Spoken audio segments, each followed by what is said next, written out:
Yeah, we're one short at this point, Ann. So for the public that's here, our apologies. Sometimes our folks get in a little bit late. We're missing one in order to have the quorum at this point. Can City Council chambers see and hear us? Yes, we can. I guess they can't hear us, IT.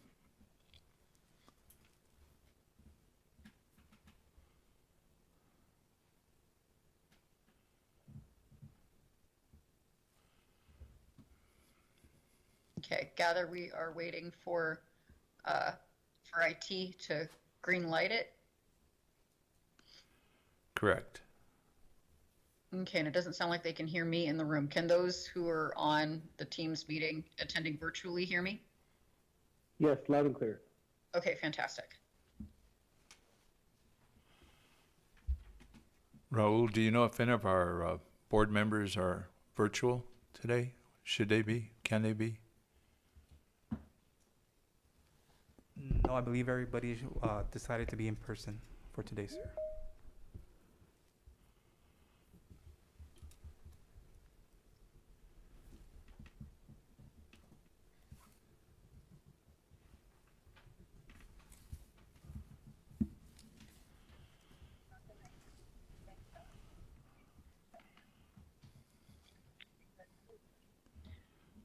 Donna, do we know Yeah, who's? we are currently unable to hear or see chambers.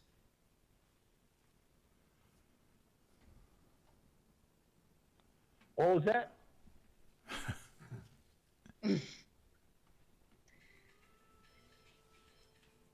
Let's see. It does not appear that the virtual meeting is connected to council chambers. We can't hear you or see you. Okay, so do I just stand by or what do I do? I was hoping you knew that. Hey, there's our seventh. Hi, Linda. Okay, fantastic. No, I was just told to dial. Okay, sorry. I 213. thought you were IT because their little purple ring looked like you were talking at the same time. So if you are a member of the public, we are waiting for clearance to begin the meeting. And then once we begin the meeting, we will go through the agenda in the order of the items on it. So we ask that you kindly mute yourself until it is your item. And then once it is your item and you are called upon to speak, you can press *6 to unmute. In the meantime, hang tight. And we will begin the meeting once we're able. All right. Thank you.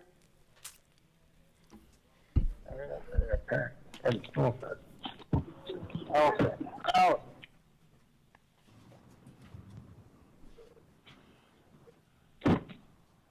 The good news for the public is that we have a quorum, so as soon as we can connect online, we'll begin the meeting.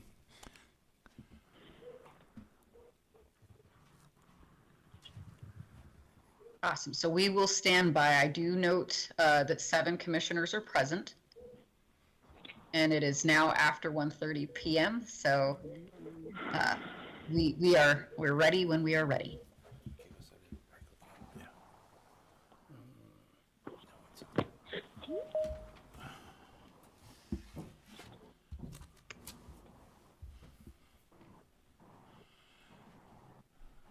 This is our first hybrid meeting we've held ever for the zoning board. We either have been online or online.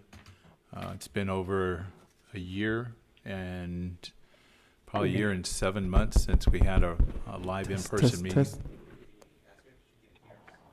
Yeah, February of 2020 would have been, I believe, our last in-person She can hear CBA us meeting. now. Can you hear us? Yeah. Yeah. Yeah. Test, test. Okay, is that Chambers? Yes. I'm gonna get. Okay, fantastic. So we can now hear Chambers. We cannot see Chambers, but we can hear them. So, Ann, what we're going to do is we're going to let IT make sure that they're all set. Again, it's our first hybrid, so it's new for them as well. We'll be starting up in just a few moments. Again, thank you for your patience, everybody in the audience, and good news is we have plenty of commissioners here to hear your case today. Staff is here. That makes it even more important.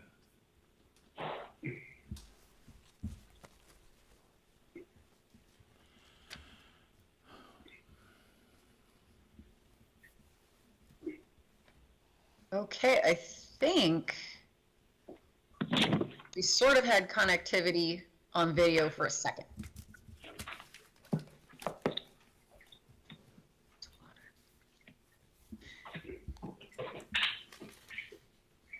All right, looks like progress is being made, so everyone just sit tight and hopefully we will have clearance pretty quick.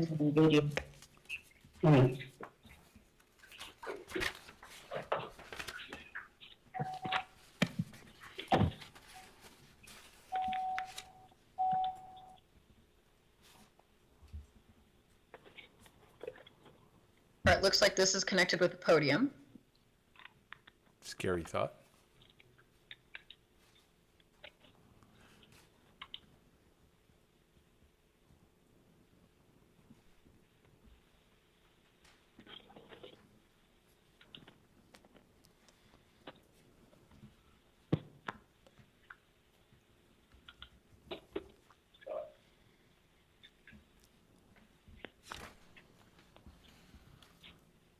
Right there, like.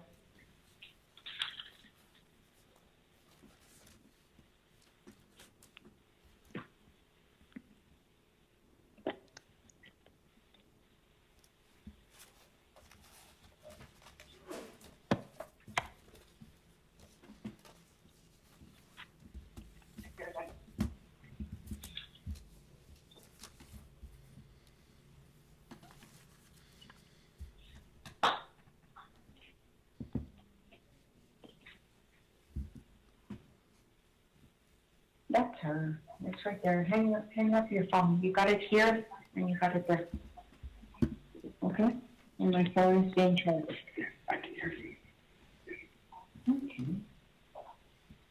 And we still, sounds like have audio with Chambers. We're just waiting on the video.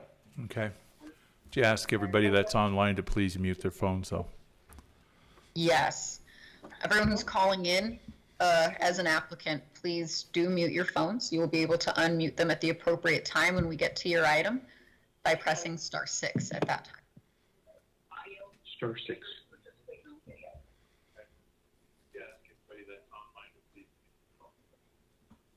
Yeah. Everyone calling in as an applicant, please do.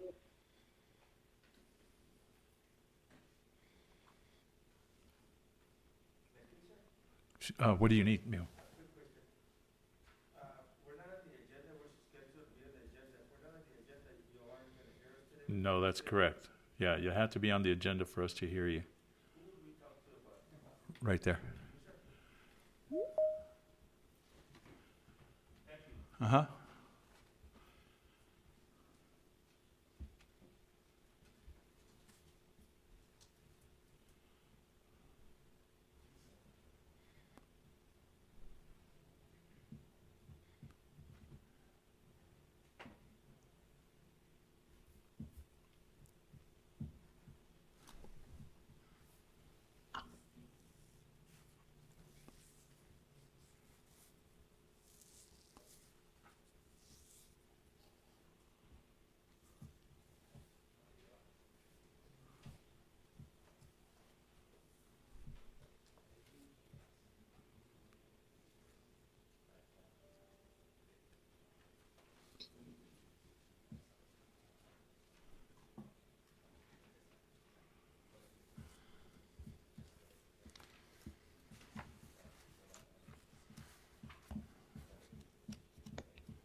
Yes.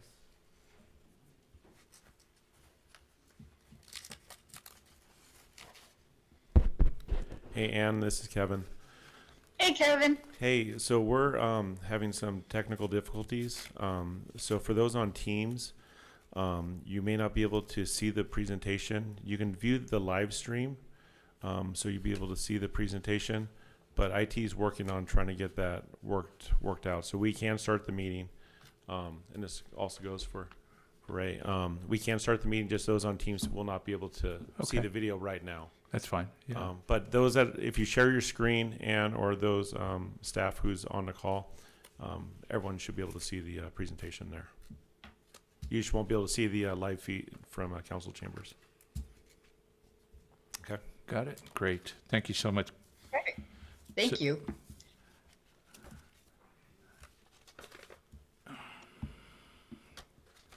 Well, the Zoning Board of Adjustment will be in session. This is a special meeting of the Zoning Board of Adjustment for October 4th, 2021.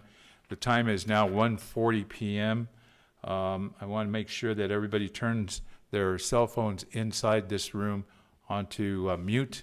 For everybody that is online on the Teams meeting, please mute your device as well. We see a number of you that are not muted at this point. We certainly don't want to hear anything other than what we're supposed to hear, and thank you for that as well. Staff, will you read the opening statement at this time? Absolutely. Ann Gallante for the record. Zoning Board of Adjustments of the City of El Paso is now in session for Monday, October 4th, 2021. This board is established under Article 211 of the Texas Local Government Code and Chapter 2.16 of the El Paso City Code. In appropriate cases and subject to appropriate conditions and safeguards, this board is empowered to make special exceptions or grant variances to the terms of the zoning ordinance that are consistent with the general purpose and intent of the ordinance and in accordance with any applicable rules contained in the ordinance. Your application will be decided only after you've heard the opportunity to present evidence before the board for its consideration. Other parties interested in your case may also be heard at this time. No consultation among board members has been held in advance regarding your case. This board does not act in an arbitrary manner. You may feel that this application of the zoning ordinance or smart code to your situation will result in a hardship to you, but this does not mean that this board has the power to grant you relief unless the facts of your case are such that the board must act on them. You may be sure full consideration will be given to your case, and following this hearing, you will be promptly notified of the board's decision. Thank you, Ann. I'm going to ask for the first time in 2021 for the board members to introduce themselves from my right, starting with Don. And I'll also ask the staff to introduce themselves. So Don? Okay. Isaac Rodriguez. Marcia Heller. Ray Adalto. Walter Lujan. Maritza Perez. Janet Fortune. Raul. So Raul Garcia, Planning and Inspections. Russell Ablin, Assistant City Attorney. Thank you. Thank you very much. And we have a couple of other folks in the back. Philip, would you introduce yourself too? Special guest. Good afternoon, Commissioners. Philip Etue, Planning and Inspections. It's good to have all of you here. Thank you, sir. See Once nice again. old faces and new faces too. Yeah, it's good. Do we have anybody online that needs to introduce themselves besides yourself? Yes, we do. I will go ahead and start, and then I'm going to have staff members introduce themselves in the order in which their cases appear on the agenda. So I am Ann Gallante. I am the zoning administrator. John Scott? Yes, indeed. John Scott, Planner, Planning and Inspections. Thank you. Who else is on? We've got Good afternoon, David Samaniego, Planning and Inspections. Hey, David. George Olmos with Planning and Inspections. Thanks. Then Luis Zamora with Planning and Inspections. Hi, Luis. I saw you sitting there wondering when you were going to come up. Right? Yeah, okay. I think that covers all of our city employees. Is that right? Terrific. All right. We have two items that we need to present first in order to vote on them to ensure that we have a legal meeting. I'm understanding that. So at this time, I want to make sure that we're amending the bylaws and the zoning board of adjustments on item 2. Ann, will you lead us on that? Absolutely. So as you are aware, we were unable to have our regular meeting in September, and we were informed that due to a conflict with city council schedule that is anticipated to be ongoing due to their hybrid meeting format, we will be unable to hold our meetings at most of the dates that are on our adopted calendar. These dates are also prescribed in your bylaws. So in order to amend the dates of the hearing to allow us to meet at least through the rest of 2021, we need to amend the bylaws. And so this is deleting the text that states that the meetings will be on the second Monday of the month at 1:30 p.m. and replacing it with text that states that the meetings will be held as adopted. Because since what we need to do is ensure that we no longer hold meetings on the same week as city council meetings, and because they meet every 2 weeks, there really isn't a realistic way to succinctly state that it'll be on the nth Monday of the month anymore. So what we were replacing it with instead is language that indicates that the meetings will be held as shown on the adopted calendar. And then in item 3, we will adopt the calendar.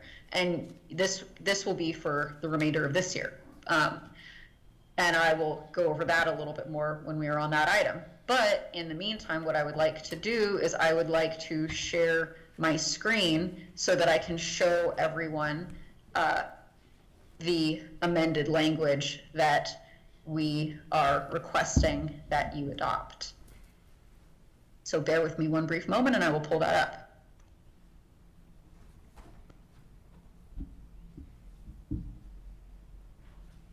Okay. Can everyone in chambers see this? Yes, ma'am. Yes. Okay, fantastic.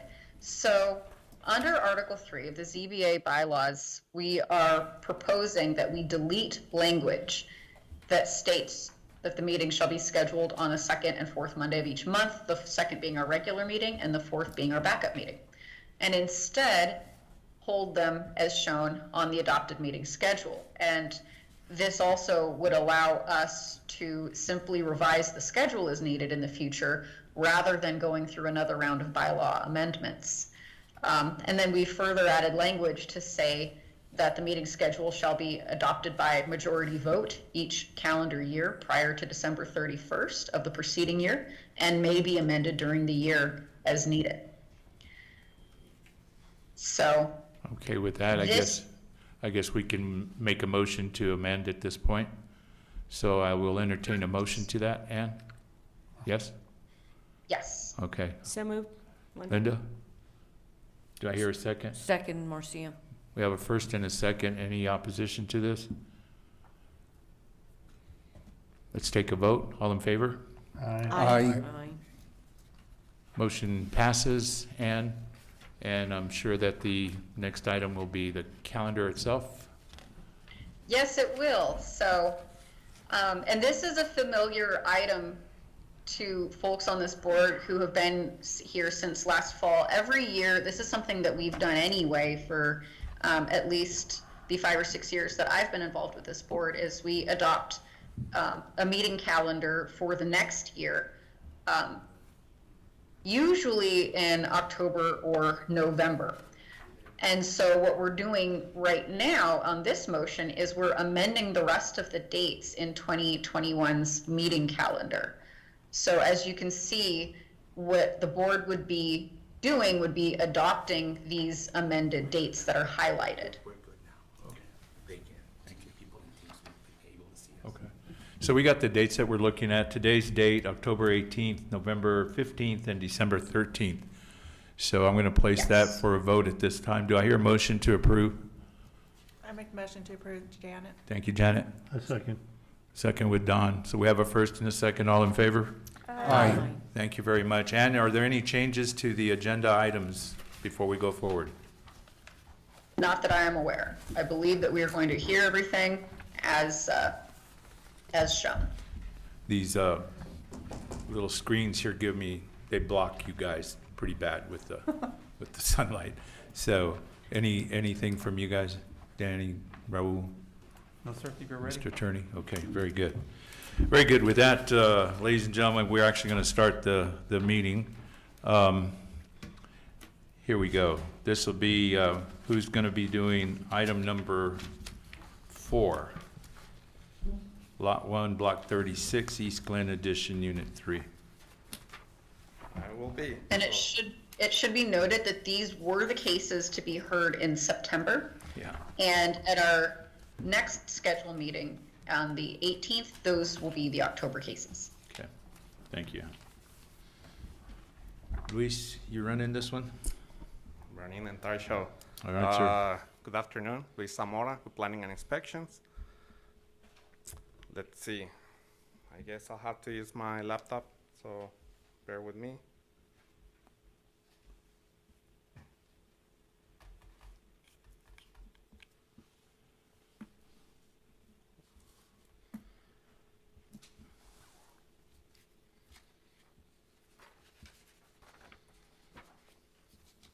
Okay, I guess I closed the meeting, so.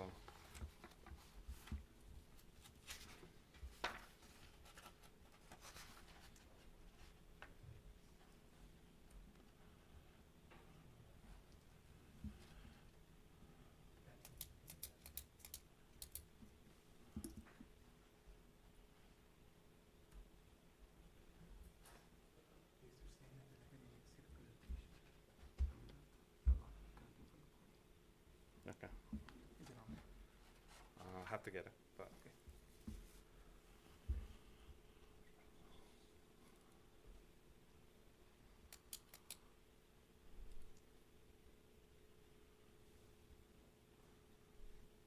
Just that you know, and we see you, and then on the screens around us, we're actually seeing the presentation.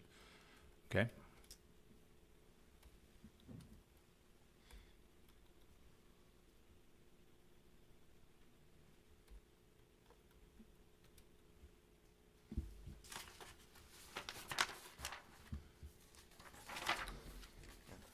I think it's not gonna work, so.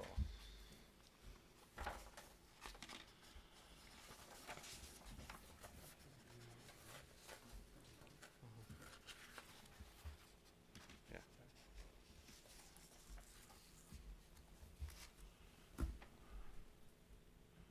There you go. Yeah, trying to iron things out here. Yeah, no, you're good. Okay, so item 4 on the agenda is PCBA 21-7. The request is for a special exception B, 2 or more non-conforming properties, and a special exception J for a carport over a driveway for the property located at 2660 and East Drive. The request is to permit the encroachments of a carport on the side street and on the side street of the house and a carport over the driveway. So the subject property is located south of Pebble Hills Boulevard and west of George Dieter Drive. It is shown here on the aerial. Zoning district for the properties R3 residential with close properties to the north, zone R4, and properties further east, zone R38. Here we have the site plan. The applicant is requesting a special exception to modify the required 10-foot side street yard setback for a 5-foot side street setback, and to modify the required 20-foot front yard setback for a 5-foot and 8-inch setback. So right here you can see on the left, the portion in yellow, it's part of the carports that's within the buildable area, so that doesn't count. The portions in red are the ones encroaching into the setbacks. So on the one on the left, the red portion is the one encroaching 5 feet into the side street setback. And then in the front at the bottom, let me get rid of that. And then at the bottom is the carport over the driveway. Again, the red is encroaching into the 20-foot front setback, which is proposed to be within 5 feet 8 inches of the front property line. Planning Department has not received any communication in favor or in opposition to the request. Here we have the subject property. Approximation of the encroachment. Again, the red is what's encroaching, yellow will be within the buildable area. Another view from the left into the side carport. Another view into the side. And then from the side street. So because this is going through a special exception B for 2 or more non-conforming properties, here we have at least 2 other non-conforming properties and this will only apply to the side carport. So we have 2333C Palm. So you can see on the aerial we have, this property has it's like a storage encroaching to the 10-foot side street setback. It goes all the way to the rock wall. And then we have 2201C Palm. Again, this goes all the way to the rear. Not entirely sure what it is.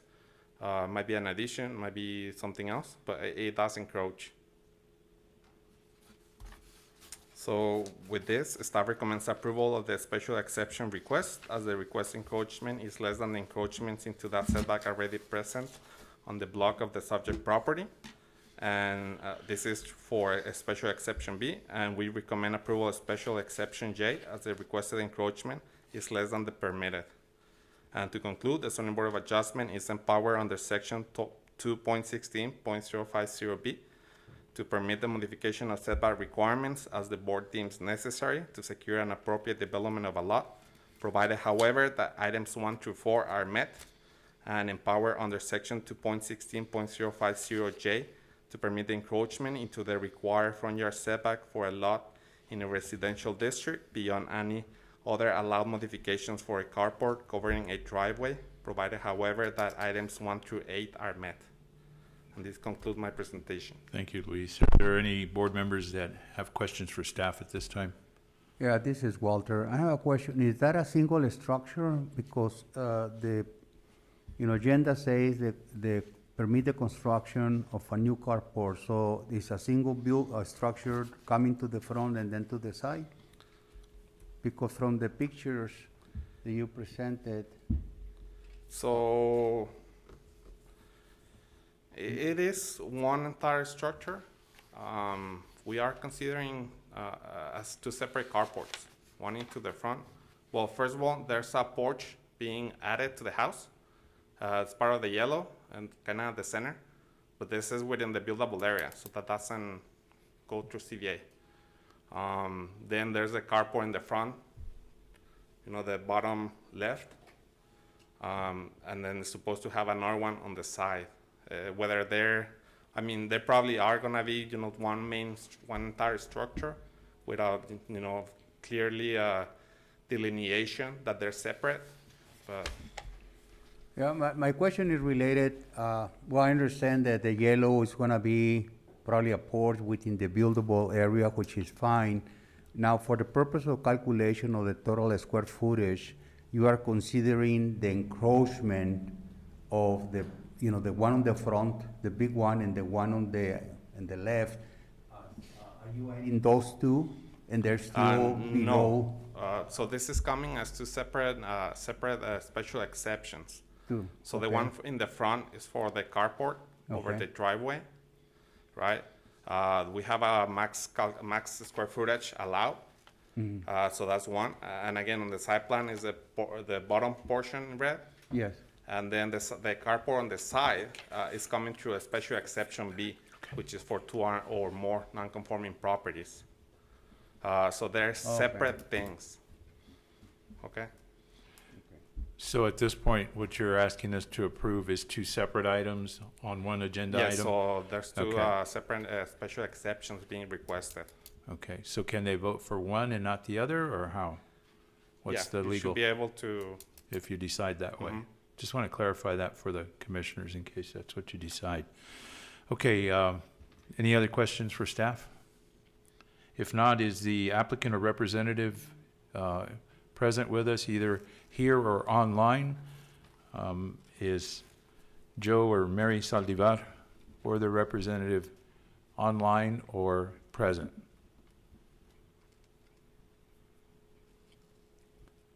And if you are online, you are unmuting at *6. Is that correct, Dan? Yes?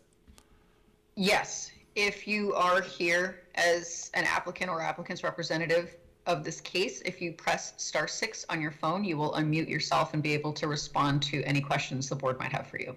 Thank you, Ann.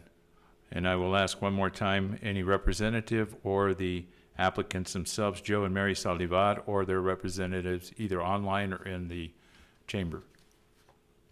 Having heard none, okay. Then I will ask for a motion and a second.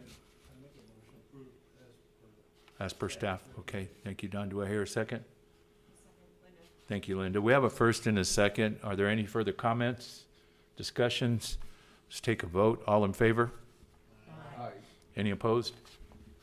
Motion passes. Let's go to item number 2. This is PZBA 2126. Luis, are you on that one too? Yes, I am. All right. So again, Luis Zamora with Planning and Inspections for the record. Item 5 on the agenda is PCBA 21-26. The request is for a special exception B, 2 or more non-conforming lots, and special exception J for carport over the driveway.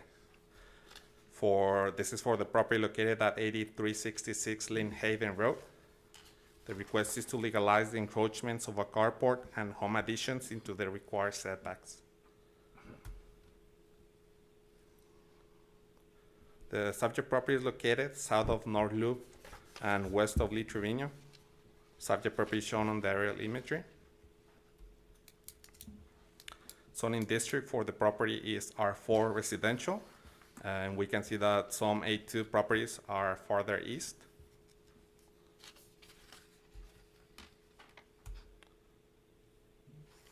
Here we have the site plan depicting the layout of the structures. The applicant is requesting a special exception to modify the required 5-foot side yard setback for a 0.6-foot setback, to modify the required 12.1-foot rear yard setback for a, the required, I forgot what was it, 18.7 foot rear yard setback for a 12.1 setback, and modify the 26.3 foot front yard setback for a 2-foot setback. Again, let me note that this is also 2 separate exceptions. One is for the carport, which is shown here at the top. That's the front of the house. And then we have a separate exception, which is B, for 2 or more non-conforming properties, for the side encroachment on the right and the bottom, which is the rear. So if approved, this will allow a 157.4 square foot encroachment into the required rear yard setback, allow the 106.5 square foot encroachment into the side yard setback, and allow the 438 square foot encroachment into the required 26.3 foot front yard setback, which is for the carport. Planning department has received 1 call in support to the request from one of the neighbors within the 300-foot radius. Here we have the subject property, and you can see the carport.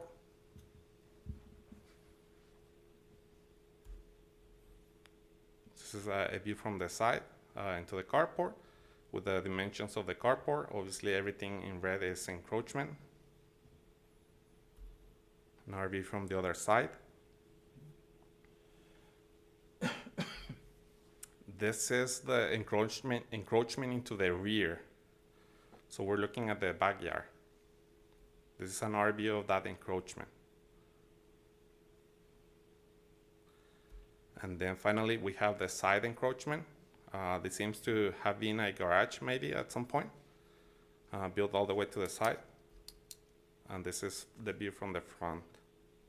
Well, I think it's still a garage, sorry. Again, since this is coming for special exception B for 2 or more non-conforming properties, I'm showing you here some properties that are non-conforming. We have many of them with different encroachments, some for only on the rear, some for the side, and some for the rear and side. So obviously we just need 2 of them. So I'm gonna show you 2 of them. So here we have 8382 Lynn Haven. This seems to be a carport encroaching all the way to the property line on the side. This is 8339 Glen Haven, again another carport into the side. Then we have 8378 Lynn Haven. This has, it seems like a porch into the rear and a shed. I want to note that anything closer than 5 feet to the main structure is considered part of that, and therefore it will be encroaching into the setbacks, which is the case with this one. Finally, 8359 Glen Haven. Also, it might be an addition, it might be a shed, but it's still nonetheless encroaching into the rear. So with this, staff recommends approval of the special exception request, special exception B, for the rear and side encroachments, and as the encroachments are less than the encroachments into the rear and side setback already present on the block face of the subject property. In addition, staff recommends approval with conditions of the special exception J. The condition is as follows: that the carport be moved at least 5 feet away from the side property line. And to conclude, the zoning board of adjustment is empowered in the section 2.16.050B to permit the modification of setback requirements as the board deems necessary to secure an appropriate development of a lot, provided, however, that items 1 through 4 are met, and is empowered under section 2.16.050J to permit the encroachment into the required front yard setback for a lot in a residential district beyond other allowed modifications for a carport covering a driveway, provided, however, that items 1 through 8 are met. And this concludes my presentation. Thank you, Luis. Board, do you have any questions for Mr. Zamora or any of the staff?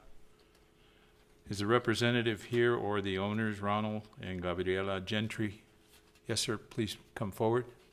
And please, if you would, introduce yourself to us and what brings you here. Yes, good afternoon and thank you for your time. My name is Ronald Gentry. My wife couldn't make it, she's on oxygen. But I'm here because I was asking for special consideration for this. This is a good sized house. Now, a lot of them in this particular area, a lot of them are, you know, they're old houses. And so I think they need to, I had actually an old inspector bring this up to me that he thought they need to take this into consideration. Anyway, the garage, everything on the place has been there since I bought it February 3rd, 1996. Okay. And so what I am asking, if I move this thing over 5 feet from the fence, it lands about 4 feet in the middle of my garage, and there's a big tree on the right side of it. It involves quite a bit, you know.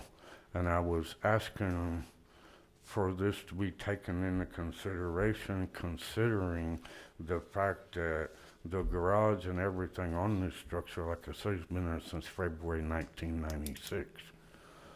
And that was all I had, sir. Thank you very much, Mr. Gentry. Does anybody have any questions for him while he's up on the podium? The carport, Yes, when sir. did you purchase that? Because that looks like a movable structure. That's a structure that can actually... Yeah, it's been a year ago. Many It's been there for a while. Okay. You realize that the city, in order to make this legal, they're asking you to move it, like you said. Yes. Is there any other things that you can do in order to comply with the request from the city? Well, I wouldn't, if they want me to, I don't have a lot of choice, you know. But the property to the left of it, I got one of my other neighbors here with me. I actually could have brought the whole block, but I didn't want to do all that. So nobody had a problem with it, because I've been there, like I say, a long time. Sure. And matter of fact, the one that it is neighbor to, she's my daughter's godmother. And so nobody, I even had neighbors from the back street come up, and I said, "Well, you actually come up?" Anyway, so I was surprised, and I was glad they took the time to do it. But like I say, moving it over entails a little bit in the first place. It kind of makes the garage that was already there inoperable, because you're going to put the whole left side of the post and everything almost in the middle of it. But I appreciate your time. Thank you very much for coming down. Staff? Yes, sir. Luis or Raul, 182? Oh, yes. How are we gonna figure this out? Because you've got, put the picture back up. I think that would be all of our concerns at this point, is if he's got a tree right there, that next picture, that tree's been there for a little while. You can tell it's not a 2-inch tree. It's much bigger than that. And moving that over, how do you anticipate they do that?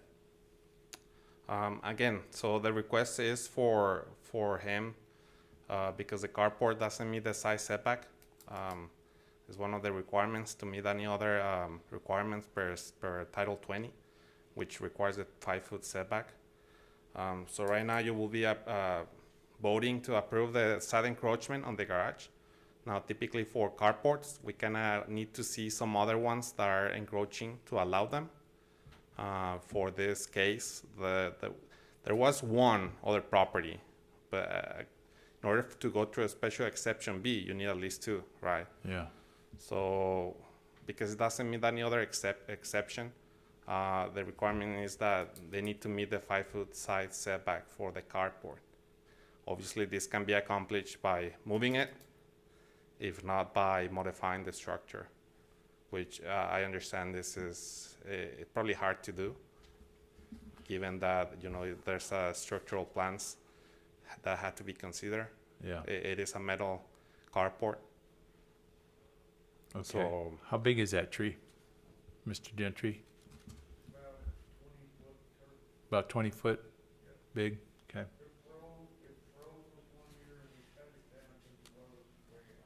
Yeah.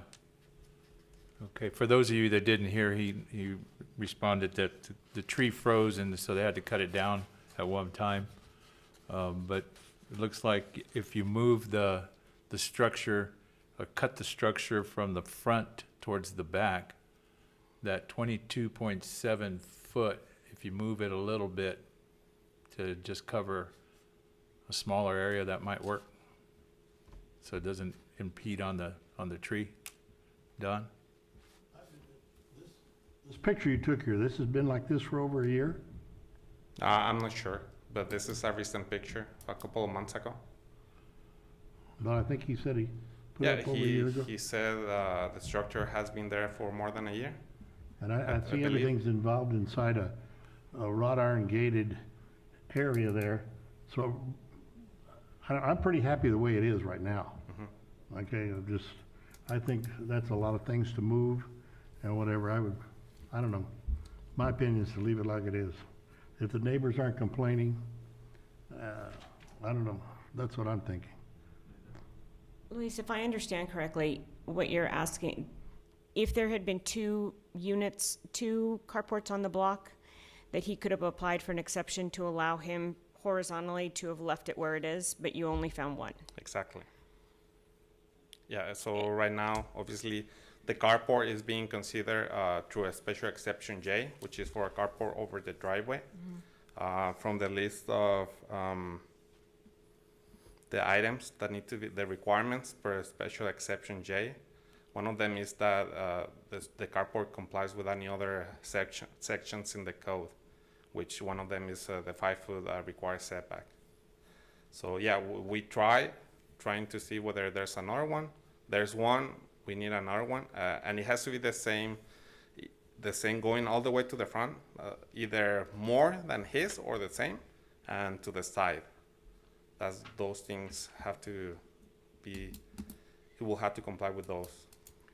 I have a dumb question, so I'm already prefacing it. If he shortened the covering or made some altercation but was able to leave the posts where they are, I know the posts are part of the structure, but it's not the physical. I'm looking at it going, man, if you move it over, he's 4 feet into the doorway of his garage, and it makes the functionality of his garage severely impacted. Mm-hmm. So could he leave the posts and just kind of leave it where it is, but maybe not have the covering? Like, what triggers the carport cover to be there so that he could still make use of his garage and still comply if that's what we're forcing him to do? So unfortunately, the structure is measured all the way to the last portion. In this case will be obviously, there's no point in modifying the roof. The thing is the columns or the posts, okay. Which has to be considered part of the structure. At that point, that's where you're measuring whatever the closest part of the structure is to the property line. So which property line? Are we talking about the side setback or the front setback or the combination of? So no, so the issue with this is only the side setback. The side. They will need to comply with a 5-foot setback. Now, I want you to note on the site plan, it seems like the property line goes closer to the buildings than the fence. At this point, the fence will be encroaching into the neighbors, so that's another issue. It's actually very close to the side property line. It's actually off, isn't it, according to this survey? According to the survey. We have no complaints. Again, we did receive a call in support, and that's it. No opposition. So the question, Mr. Gentry, is that it may not be a problem with you and your neighbor now, but if you ever sell the property or that person sells the property, somebody's going to see where the property line is, then you're encroaching on it according to this survey that you supplied us. So that's a whole separate issue on this thing. I'd like to find a solution for him if it's possible. We can, if I understand correctly, please, Assistant Attorney, we can vote on this and not take the recommendation of the proposed fix. That's correct. And we can legalize the whole thing. Is that right? With one exception, Angayante, for the record, the problem here is that in order to grant permission for the property owner to have a carport that encroaches into his front yard setback, the side needs to be clear. Otherwise, it does not meet special exception J. That's unfortunately the issue we run into. Now, I do notice that there is a circular driveway in the front. It looks like if there's an area of that where this could be rotated and moved there, as long as it wasn't too closer than what's being approved for the encroachment, which I believe is to be 2 feet from the front property line, it could move elsewhere in this lot. It could move to another spot that would allow it to provide shade, but also allow it to meet the standards necessary for the ZBA to grant approval to the special exception J portion of the request. Thank you, Ann. It's a complicated situation, Mr. Gentry. I'm not sure what the board wants to do at this point, but it's obvious that no matter what we vote on, we either illegally legalize your carport, and we can't do that without the express conditions set forth by the city. Your garage has always been that size. Was it the size when you bought it? Okay, so you haven't had any additionals to it.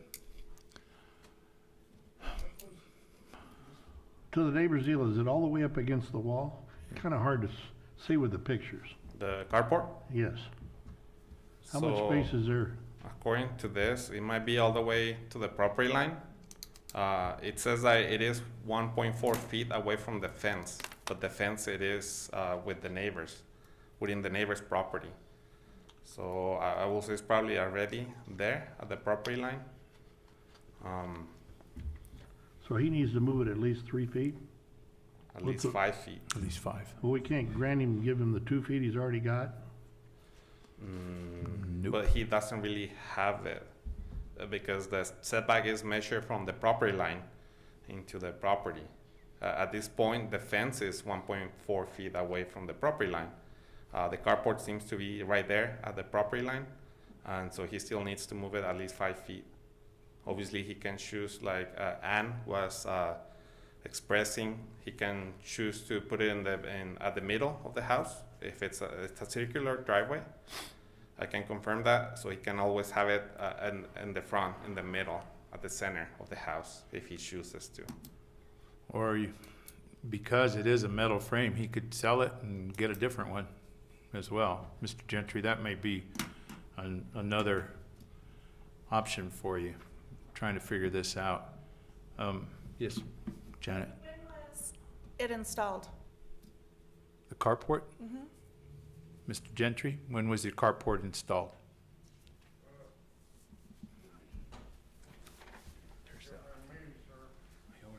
Was it while you owned it? Well, I owned what, the house? Yes. It's been there about a year. This come up about 4 or 5 months ago. It had been there quite some time when they did this. And if I may address that, considering as far as moving it in the front, there's a little like a island there, and you can see in the picture where the trees and stuff are, and then where the grass area is up against the house. There is not the driveway there. It's got a half circle drive, which is it's not room enough to put it in the front. There's no way. And then side setback, I should have said something earlier, but the initial survey on this property, this guy come and did it after my fence was up, because I've spent about $1,700 trying to keep this thing because my wife liked it. But the initial line on the property was even with the fence. There's no way the fence was put up on the other side of the property. In the first place, they had to get a permit to put it up. But and then this guy surveyed it, and I got somebody said, look where they put this line. They put the orange marks on there. It's like a foot inside of the thing. But I was just wondering, because I understand the setbacks and all this, but like I say, when these houses, this thing it's the way it was when I bought it in 1996. And the garage is about 1.5 feet, 2 foot from the fence, but I know for a fact that it is in my property line. Yeah, I don't think there's any question as to where your garage is at. Yeah. It's the fence line that continues down towards the street. That's the area you're going to have some issues with at some point. Because the carport was put up, you said a year ago, right? Yes, sir. Okay. And that should have a building permit, right? Yes, it should. Absolutely. That's the issue, I think. I think this is a great lesson for everybody, and we're going to use you as an example of why you need to check with the city before you do something to your property, just to make sure. I'm sorry if I may address that. The reason that was done, my wife come out to the front of the house, and to me, it seemed like it needs to be addressed for a lot of people, because it almost, when you're somebody like me, it looks like a racket. I mean, they go around, take all these down, and then they get charges for all this kind of stuff, you know, for the zoning and for the guy to come out and survey it, and $200 for the planning, and then to do all this stuff trying to do the right thing. When the guy that put it up, Eagle Carports, my wife asked him, said, well, I don't like it like this. Can you not attach it to the house? And he said, no, I can't, because if I attach it to the house, I got a permit. I got to have a permit. Yeah, so he needed a permit anyway, Mr. And then Gentry. when the first inspection, because I've had, when the guy come out to survey it, he said, I live in Socorro, why am I coming? I said, why are you coming? I need a survey done. He said, no, but you built a carport that's not attached to the house. And I said, yes. And he said, in all my years, I put sheds up in the back of my house, and I have never, ever seen somebody have a problem as long as it's not attached to the house. By law, it's not required. So I just went by what I was told. You know. We can appreciate that. We hear that every time we have a session. So, Luis? Okay. Well, board, we're one of those moments where you have any other questions for staff? Or Is sure. Once again, staff. So staff recommendation is to approve special exception B for 2 or more non-conforming properties. This is for approval of the rear yard encroachment and the side, that garage. And then recommendation for the carport is approval with the condition that it meets those 5 feet, 5 foot setback on the side. I would be comfortable moving forward and, I would make a motion to approve staff's recommendation. Yeah, I think that it's Sorry. I think it is a fair recommendation from the staff. We are doing the section on the back, on the side, and the other one, unfortunately, that's the way rules are. Okay, so I have a first, and I understand a second, on the proposed approval based upon recommendations set forth by staff. So let's take a vote. All in favor? Aye. Any opposed? Abstain. We have an abstention. Marcia Heller, yes? Abstention, yes. Thank you very much. So the vote passes with the recommendation with one abstention. Mr. Gentry, what I would strongly suggest is that you get with the city staff again, because you won't be able to get a permit until you get everything squared away. All right? And I hope you find a good solution, sir. Thank you for coming. Okay, staff, let's go to the next item on the agenda.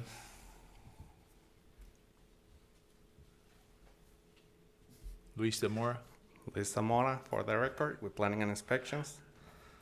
Item 6 on the agenda is PCVA 21-37. The request is for a special exception B, 2 or more non-conforming lots. The request is to legalize the encroachments of a carport and a porch into the required setbacks. Subject property is located north of Cesar Chavez Highway and west of Yarborough. Subject property is shown on the aerial imagery. Zoning district for the property and around it is R3 residential. Here we have the site plan. The applicant is requesting a special exception to modify the required 25-foot front yard setback for a 5-foot setback and modify the 25-foot rear yard setback for a 15-foot setback.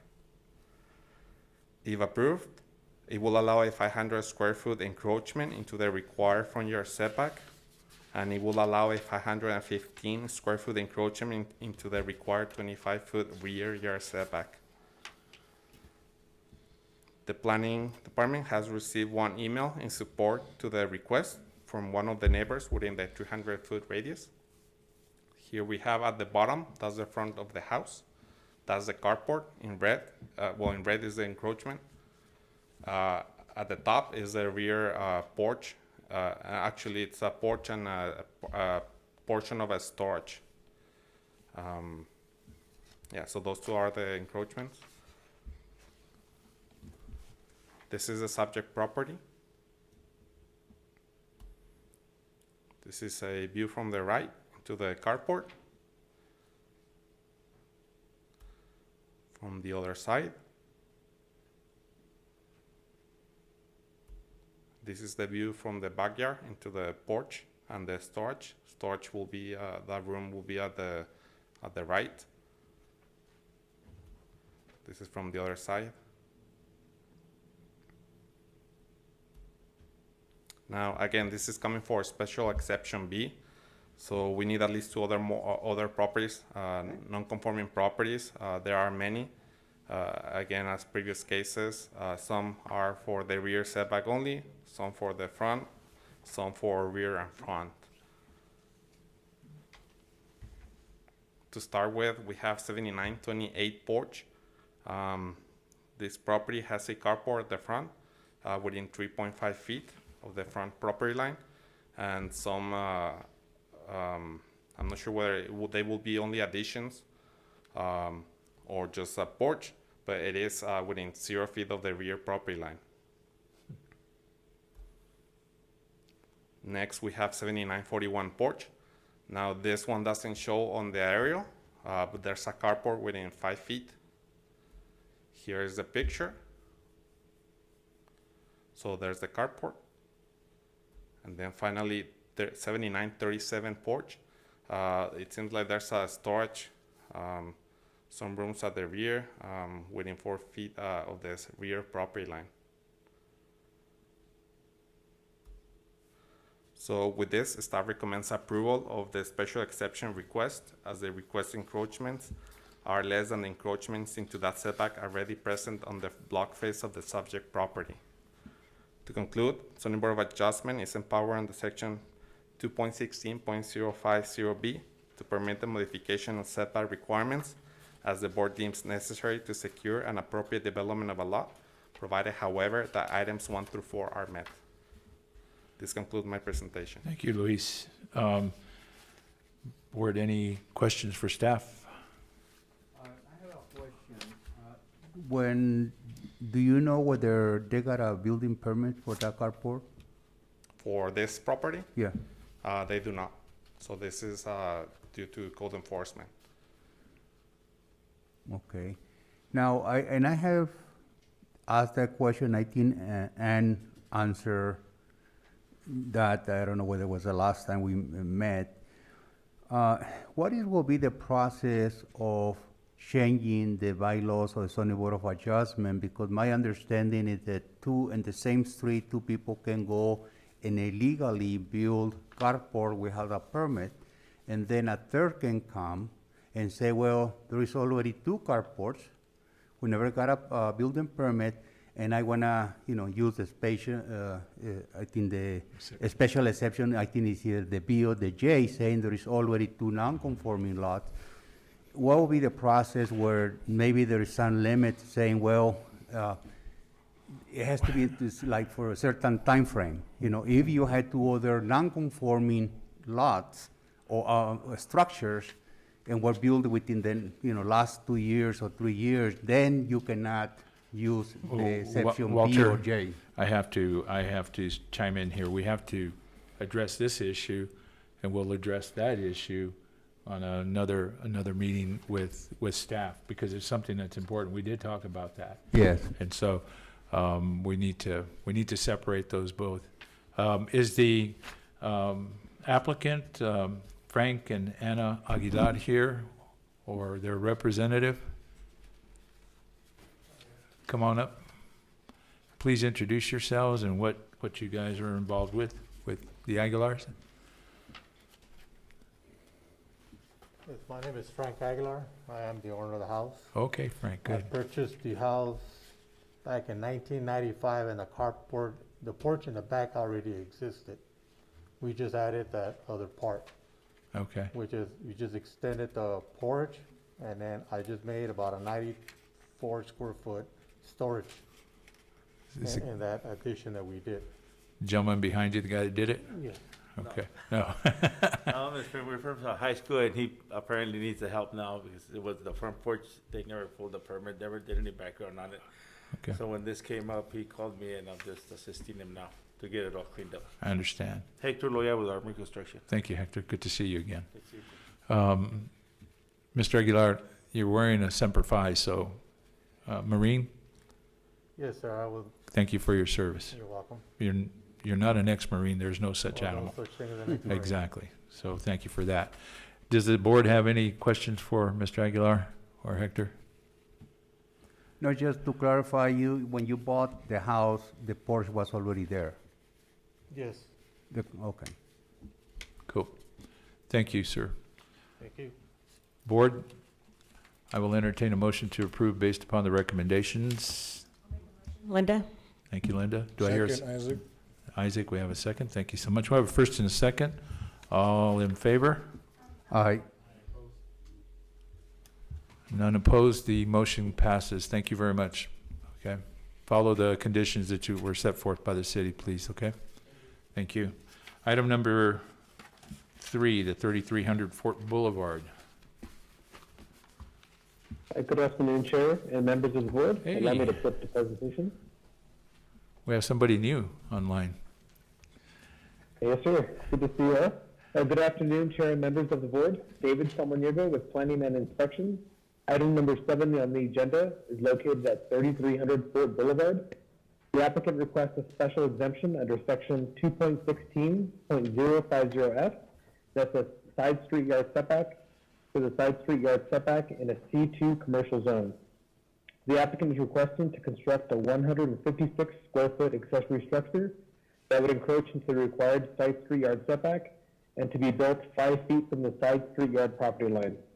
In addition, the applicant is also requesting to legalize an existing commercial building, 426.25 square feet, that encroaches into the required side street yard setback. So we have the aerial view of the subject property. Potential appraisal records indicate the commercial building was built in 1934. The property is located south of Tompkins Road and west of Copia Street in central El Paso. Of note, the existing building does have a legal non-conforming registration for a 0 side street setback. The request also seeks to legalize the building as the current site plan shows that the building is in fact built 5 feet from the side street yard setback, so this will correct that. On the map, the subject property is zoned C2 commercial. The C2 district requires a minimum side street yard setback of 10 feet. We have the site plan. Oh, am I not sharing the plans? Correct. Oh, my apologies. That's all right. There we go. I can start over from here. So here's a view of the aerial of the subject property. Central appraisal records indicate that the commercial building was built in 1934. The property is located south of Tompkins Road and west of Copia Street in central El Paso. The existing building does have a legal non-conforming registration for a 0 side street setback. The request seeks to legalize the building as the current site plan that you'll see shortly shows the building has a 5 foot side street yard setback, not 0 as indicated on the legal non-conforming certificate. In the zoning map, the subject property is zoned C2 commercial. The C2 district requires a minimum side street yard setback of 10 feet. And this is the site plan for the property located at the corner of Fort Boulevard and Justice Street. The existing commercial building and rear storage structure are shown in gray, and the proposed 156 square foot addition is shown at the rear with the hash pattern, with the proposed encroachment shown in red.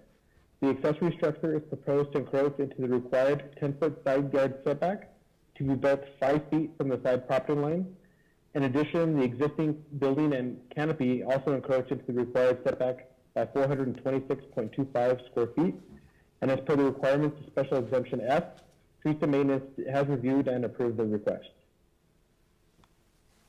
This is the photo of the front of the building from Fort and Justice. This shows, the darker red shows the current encroachment of the canopy and the existing building. We have a photograph of the rear of the building. The red is the proposed area of the encroachment for the proposed addition, and again to be built 5 feet from the side street property line.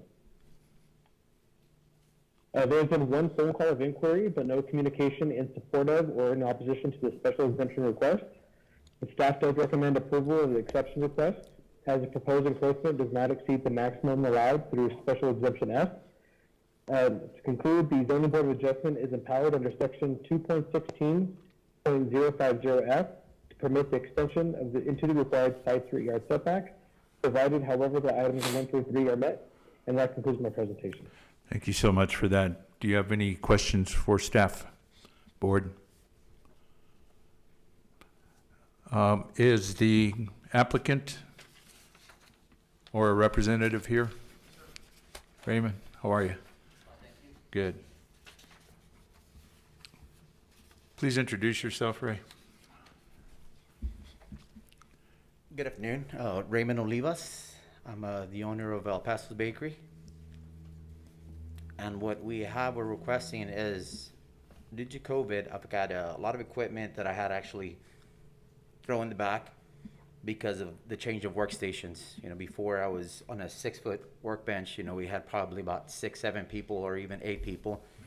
You know, with COVID, you know, I mean, we had to just change everything around. So I've got a lot of equipment that's still being used. We got to kind of take it in and take it out because of lack of space. So what I'm asking is, you know, just accept if we can actually have something, you know, cover up, and then I'm not too sure exactly what's going to happen or what's not going to happen, if this is going to be, you know, the new norm or whatnot.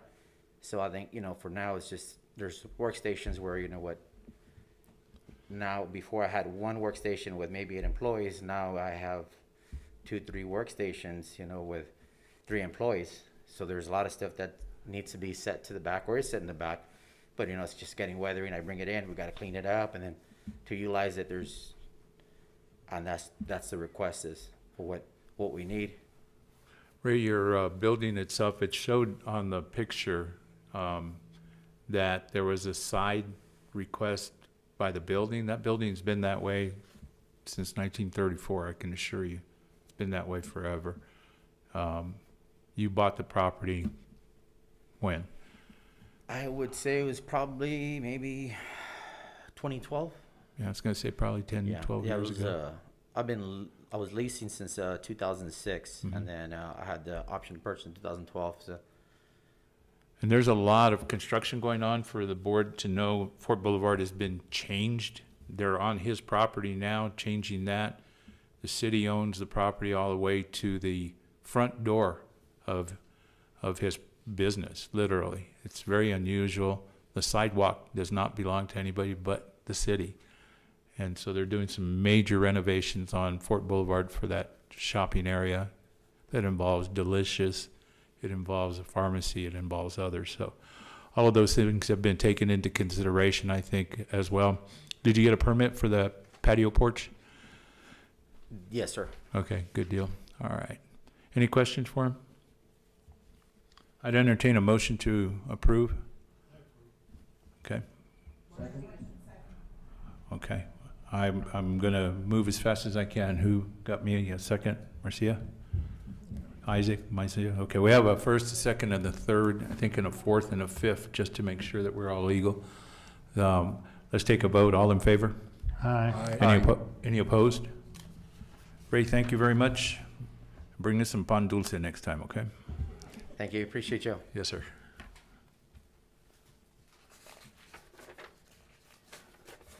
Next item on the agenda. Who's handling that for us today? 7326 Camino del Sol. That would be me. Give me one moment and I'll bring up the presentation. All right, sounds good.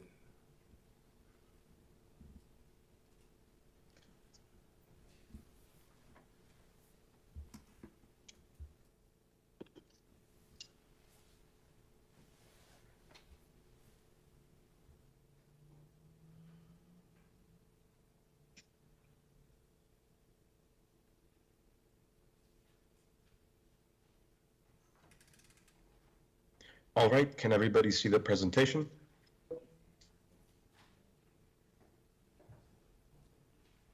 Yes, no?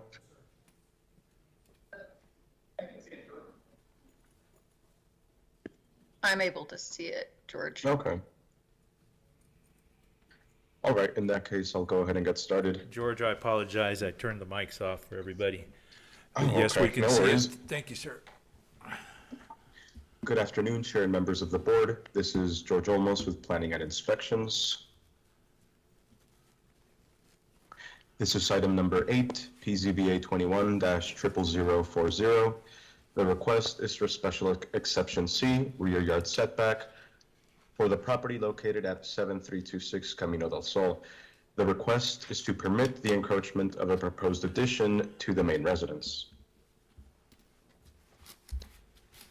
Here we can see the subject property as shown through aerial imagery.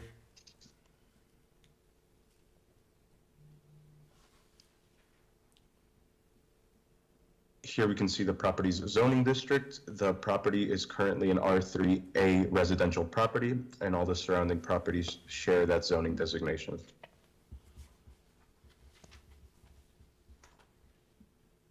Here we have the notification map.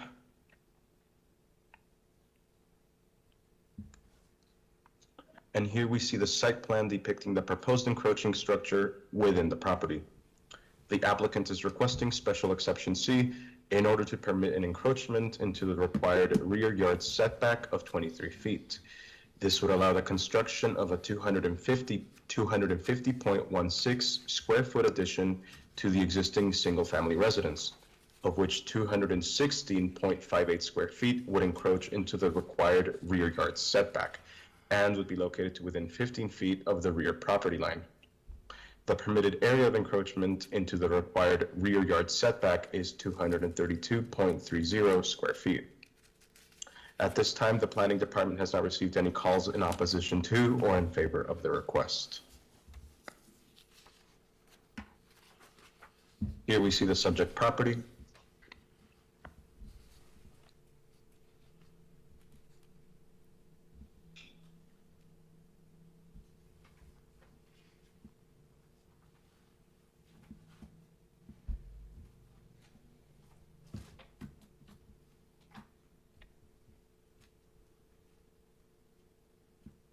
Staff recommends approval of special exception request C as the requested encroachment of 215.30 square feet is less than the maximum permitted encroachment area of 232.30 square feet. This concludes my presentation. Thank you, George. Board members, anybody have any questions for staff? No. Okay. Is Lorena Burunda the owner or a representative present or online? If you are online as representative or Ms. Burunda, please hit *6 to unmute yourself at this time.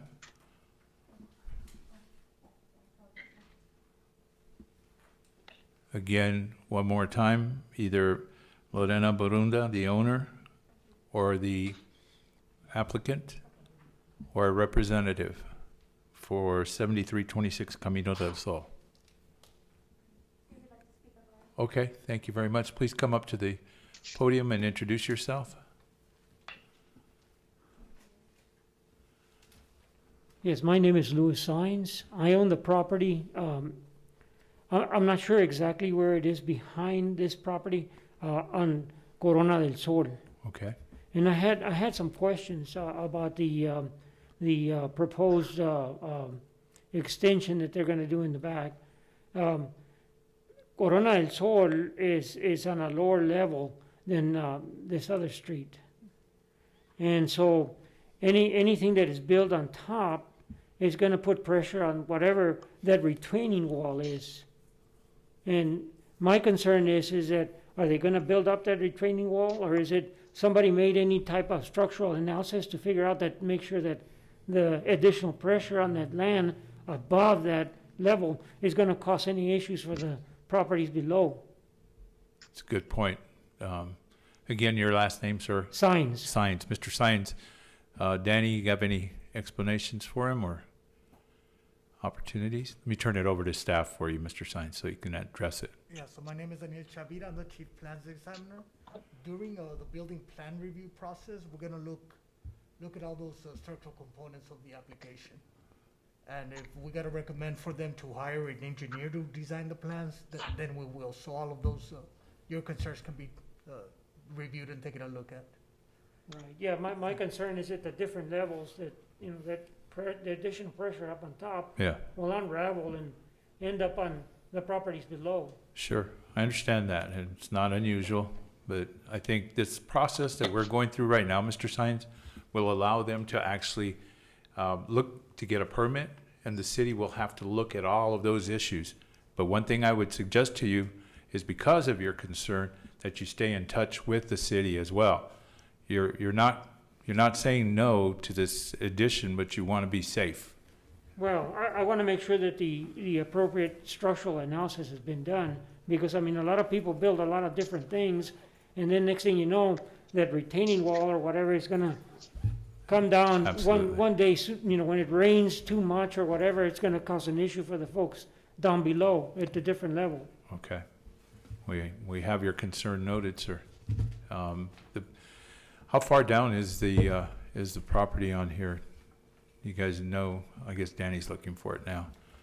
George, do you have any idea? I have no idea, especially since I don't really know what address Mr. Zines is located at. I'm at It would be hard for me to 7337. say. Go ahead. Corona del Sol. Could repeat that Corona again? del Sol. 7337 Corona del Sol. 7337. Yeah, so from what I'm seeing, I believe there's an alley or easement in between the properties, right? Yeah, So there's at least about maybe 10, 12 feet between the levels. Yeah, and there's two. And I'm not sure where the ground level is on the other street. Yeah, so there's a retaining wall at your backyard and a retaining wall on the Camino del Sol, the other property, the owner Right. doing the application. So there's two retaining walls between both properties. Well, not necessarily. There is some sort of, I'm not sure who owns that piece of property in between there. That Would be a utility goes easement more between than the likely. two levels. But So- there is a short span there. So I Maybe 10 feet or less, but the level is way up. Okay, so I can let you know that they did apply for a building permit application a while back already. And once they come back to complete it, because it hasn't been approved, obviously because of the encroachment problems, once they come back, we're gonna do the review of the structural components to make sure that the retaining walls are not affected in any way. Very good. It is part of the review process. Or otherwise, the retaining walls need to be rebuilt Well, that's to gonna accommodate be, for the additional pressures. yeah, so our staff is not allowed or permitted to design for the public, but it would be up to a structural engineer or civil engineer to go ahead and take a look at that, and if needed, they will redesign the retaining wall, depending on their proposed structure. Very good. Okay. Thank you very much, Mr. Thank Sines. you. Appreciate you coming up. All right, so, board, we have this item. The staff is asking for approval, so I'll look at entertaining a motion to approve. Thank you, Don. Linda. Okay, we have a first and a second. First is Don Luciano and second is Linda Troncoso. All in favor? Aye. Any opposition? Hearing none, motion passes. Thank you, Mr. Sines, again for coming. Okay, let's go to the next item, please. Item number 9. That would also be me. Give me one moment.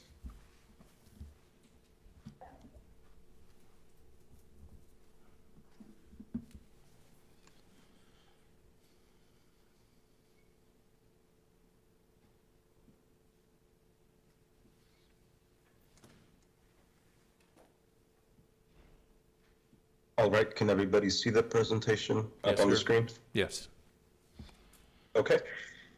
This item is item 9, PZBA 21-00042. The request is for special exception J, carport over a driveway for a property located at 9415 Montgomery Drive. The request is to permit the encroachment of a proposed carport. Here we can see the subject property as shown through aerial imagery. Here we see a zoning map for the property. The zoning district for the property and its surrounding properties is R4 residential. And here we see the notification map.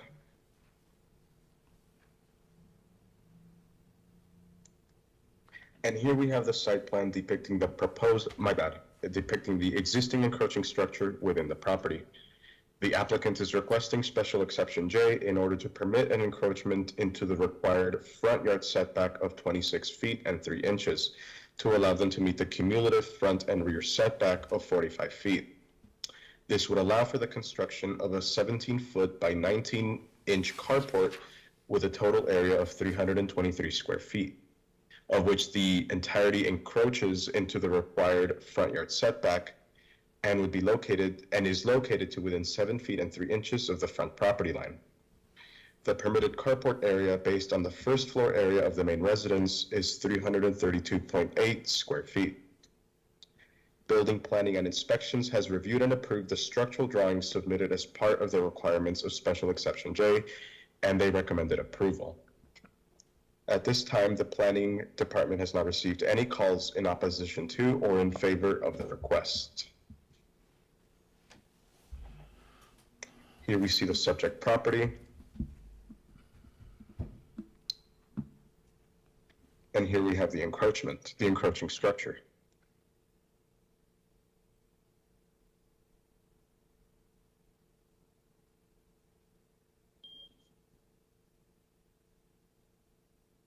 Staff recommends approval of Special Exception Request J as the requested encroachment of 323 square feet is less than the maximum permitted carport area of 332.8 square feet.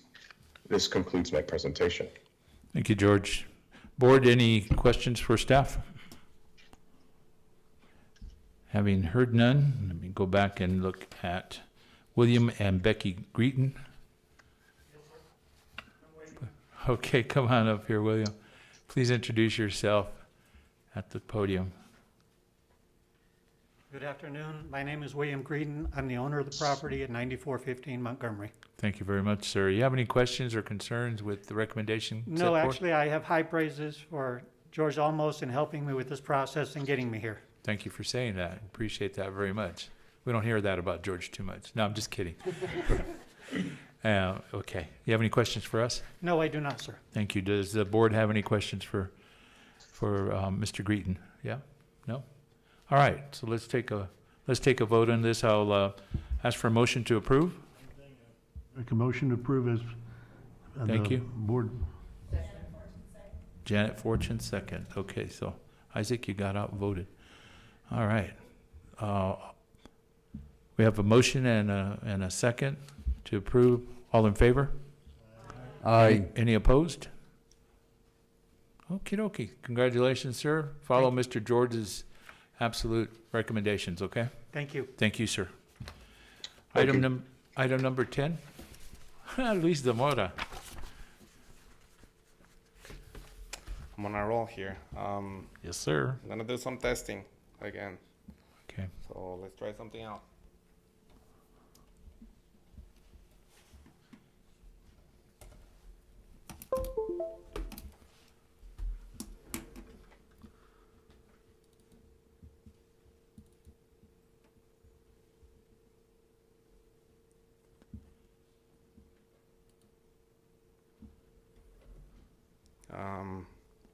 So Luis Zamora for the record again with planning and inspections. I'm gonna ask if anyone online can see the presentation.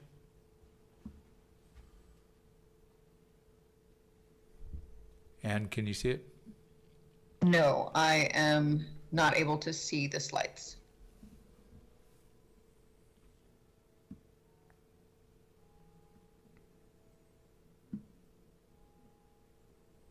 Looks like a screen is being shared, but what's on the screen and visible to, there we go, now we see slides. Okay. That'll take the time to iron everything. Okay, so item 10 on the agenda is BCBA 21-45. The request is for a special exception K, 15 years or more. The subject property is located south of Fred Wilson Avenue and west of Highway 54. The subject property is shown on the aerial imagery. Zoning district for the property is R4 residential. Actually R5, sorry. We have some R4 to the west. Here we have the site plan. So the request is for the encroachment of a ADU, an accessory dwelling unit, into the required 10-foot side setback for ADUs. Just as a reminder, a note, an accessory dwelling unit is required to meet the 10-foot setback from every property line. So this one will be encroaching into the 10-foot setback at the side. The request is also for the 5-foot side setback The existing house is encroaching 0.7 feet into the side required 5-foot side setback. Again, as a note, right here we're looking at the 10-foot side setback for an accessory dwelling unit and a 5-foot side setback for a house. So if approved, it will allow a 240 square foot encroachment for an ADU to the required side setback, and allow a 17.78 square foot encroachment into the required 5-foot side setback.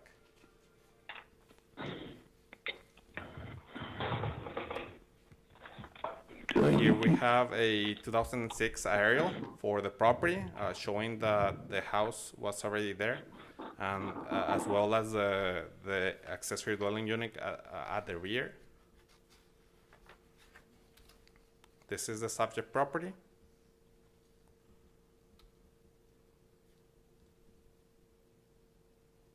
Well, here it's supposed to be shown in red, the encroachment. So the property is at 4.3 feet from the side. Again, the required is 5 feet, so it's encroaching 0.7 feet. Oh, there it is.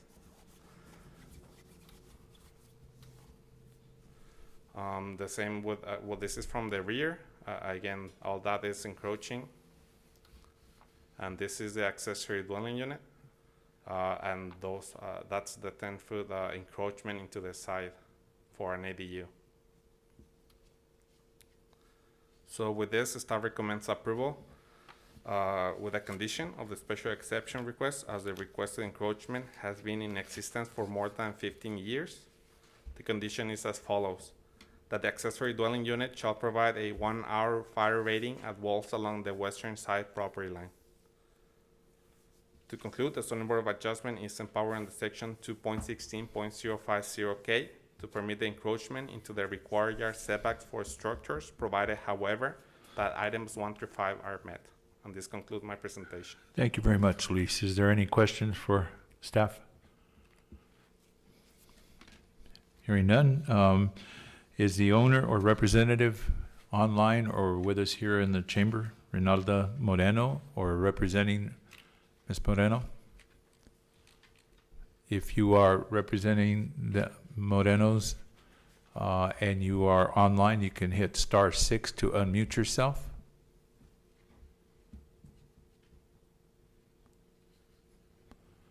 Okay.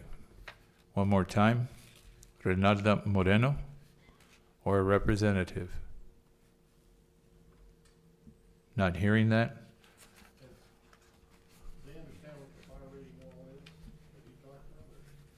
It will be a requirement anyway when requesting building permits.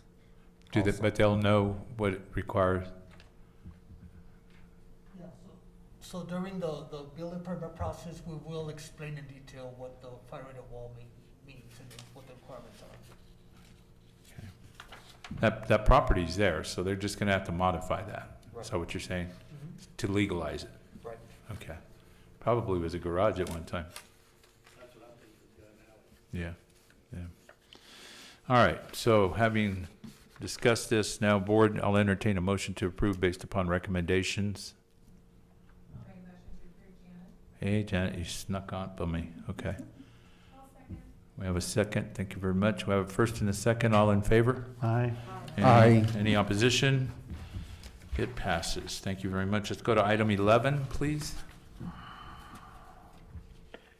Good afternoon. We make sure I get the presentation up. There we go. You should see the title slide. We do. Good afternoon again, Chair and members of the board. David Samaniego with Planning and Inspection. Item number 11 on the agenda is located at 11241 Warfeather Drive.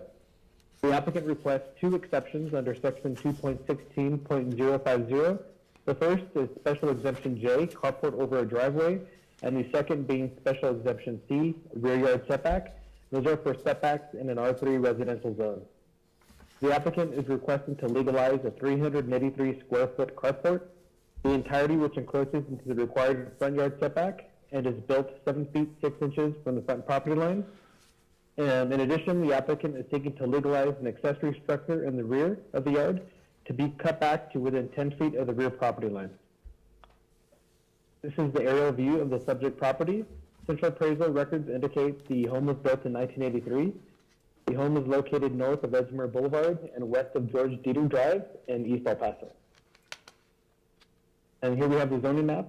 The subject property and surrounding properties are zoned R3 residential. The R3 district requires a minimum front and rear yard setback of 20 feet and a cumulative front and rear yard setback of 50 feet.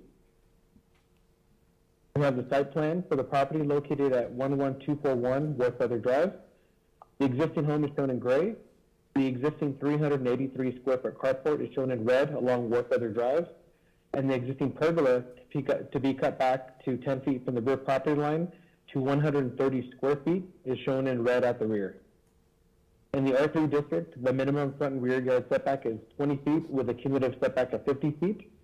The applicant is proposing a new front setback of 7 feet 6 inches and a rear setback of 10 feet with a cumulative setback of 17 feet 6 inches. Here we have a photo of the carport from the front along West Feather Drive. Again, both 7 feet 6 inches from the front property line. And here's a couple more images of the carport from different angles.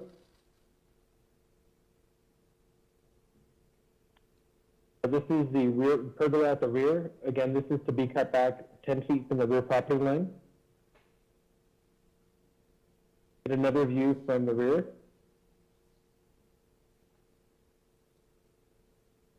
Staff has received one phone call in opposition and another email in support to the special exemption request. Staff does recommend approval of the special exemption request as proposed encroachments do not exceed the maximum allowed through exceptions C and J. And to conclude, the Zoning Board of Adjustment as empowered under section 2.16.050J to permit the extension into the required front yard setback for a lot in a residential district beyond other allowed modifications for a carport covering a driveway, provided, however, that items 1 through 8 are met. In addition, the Zoning Board of Adjustment is empowered under section 2.16.050C to permit an extension of a single-family residential structure into the required rear yard setback, which shall be measured to the rear property line, provided, however, that items 1 through 5 are met. And this concludes my presentation. Thank you, David. Board members, any questions for staff? Yeah, this is Walter. I'm making the assumption that the pergola was built without a permit. Am I correct? I believe so, but I'll defer to the applicant for that. I believe so because the required setback is 10 feet and it's closer, as you can see from here, it's closer than 10 feet here. Do you have an estimation as to how far it is? No, I just have the site plan showing after it's cut. Now, another question that I have, so it is possible that we can build, someone can build, accessory structure on the back without no permits, no floor plans, and then they can come, enforcement cut them, and then can come here to request exception C, and we approve that structure, really not knowing whether the quality of the structure. The reason that I mentioned is regarding to safety. I have seen several, especially canopies, when have a solid roof, where the wind has able to lift the whole roof and put it into the other side. So my concern is voting and approving accessory structures in which there was no floor plan, not too much of a pergola, but canopies that can present a safety or health issue to the neighbors. So my question really for staff is, it is possible to build a accessory structure with no permits, and then they can come to the board and ask for a special exception C and get approved, and nobody will check them. Well, as far as And Gayante, for the record, so the reason that this pergola is being included in this request is because it is closer than 5 feet roof to roof from the main structure. It is therefore considered per code to be part of that main structure. So it will be part of any building permits that need to be subsequently issued in order for this project to be legal. Also, anything over 200 square feet, whether main structure or accessory structure, is required to obtain a building permit per city code. Approximately 40 to 50% of the applications that we do get in and that are seen before this board involve at least some improvements, if not the entire thing, that have been constructed with no permits. And part of what this board is doing is helping them to be on the path to legalization. In order to obtain any building permits necessary to be fully legal, all setback encroachments must be resolved. Otherwise, they will fail any building permit for which they submit. And all manner of safety regulations that are reviewed for any other building permit will also be reviewed when things come in following a ZBA approval. The pergola structure is going to be required to obtain building permits, be inspected, and ultimately it's going to need to follow current codes that are in place in 2021 in order to receive a building permit retroactively with a triple fee, and then also subsequent certificates of occupancy. Okay, thank you. So just to make it clear here, we don't have a different set of rules or different procedure for existing structures. They're still reviewed and inspected same way the new proposed structures are. Thank you, Danny. Marcia? I have one question. It says here that Planning Division received one call of opposition. What was that? Why were they opposing? It was for a gentleman who said he was a neighbor. He didn't give a reason regarding the carport. I provided him the meeting information. He did receive notice. He said he might send me an email or he may attend the meeting via phone call. So I'm not sure if there's anyone else on the line. But he didn't give a specific reason regarding the carport or the rear yard. All right, thank you. Thank you. So at this time, I'd like to ask Juan Rivera Chavarria or the representative. Juan Rivera Chavarria or the representative for this property. Yes, hello? Yes, sir. Hello? Yeah, this is Ruben Guillen. Ruben, and Representative. what is your position with this? I did the drawings, the plans for Mr. Chavarria. He is not in town, or at least that's what he said. He's out of town. As far as what the gentleman was asking, I can't see his name here, about the building permit, we already have a construction permit. And it's been approved. The staff is telling me otherwise, sir. I can confirm that. A building permit, Mr. Guillen, a building permit has been submitted, and it's been reviewed, but it has not been approved yet. Well, they stamped the plans. I'm sorry, I didn't hear the last part. Please repeat what you said, Mr. Guillen.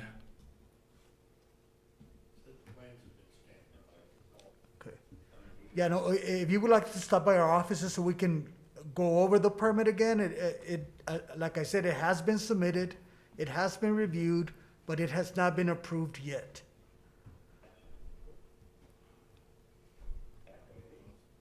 Mr. Guillen, are you still on the line?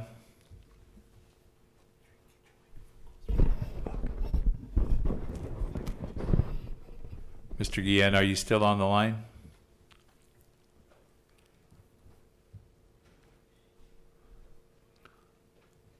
I'm not hearing him here in the chamber.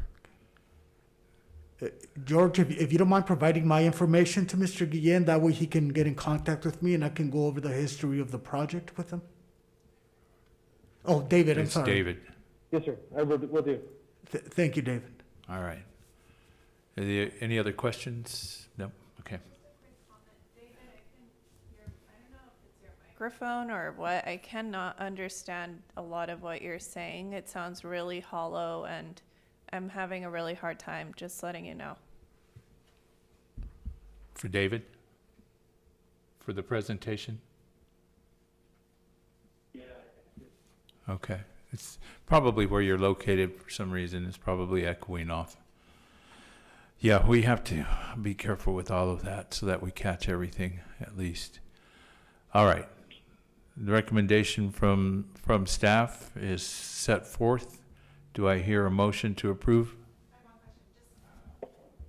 For whatever reason, they talk about it being a duplex. Nothing about this looks like it being a duplex.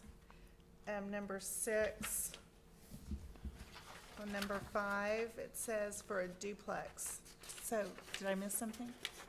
Oh, you're talking about the qualifications for the exception. One of them mentions if it is a duplex. In this case, it is not a duplex. Yeah, there's I believe there's how many items for a carport? There's 8 items, and one of them has to do if it is a duplex. In this case, it is not a duplex, so that item won't apply. Okay, thank you. I have one more question. I guess the construction permit is for the carport on the front, right?